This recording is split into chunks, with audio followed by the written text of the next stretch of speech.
திமுகவோட பெண் கவுன்சிலர் காலில் ஒரு அரசு அதிகாரி விழுந்திருக்காங்க அப்படிங்கிற வீடியோ வைரல் ஆகிட்டு இருந்தது. இது பற்றிய ஒரு கேள்வியை கனிமொழி கிட்ட பத்திரிகையாளர்கள் கேட்டாங்க. அதற்கு கனிமொழி அக்காவோட ரியாக்ஷனை நீங்களே பாருங்கள்.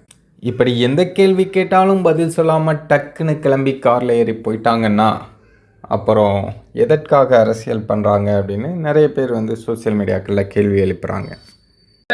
நேத்து மிக தெளிவாக அமைச்சர்கள் நிதி அமைச்சரும் மற்ற இரண்டு அமைச்சர்களும் இதற்கு விளக்கம் அளித்திருக்கிறார்கள்.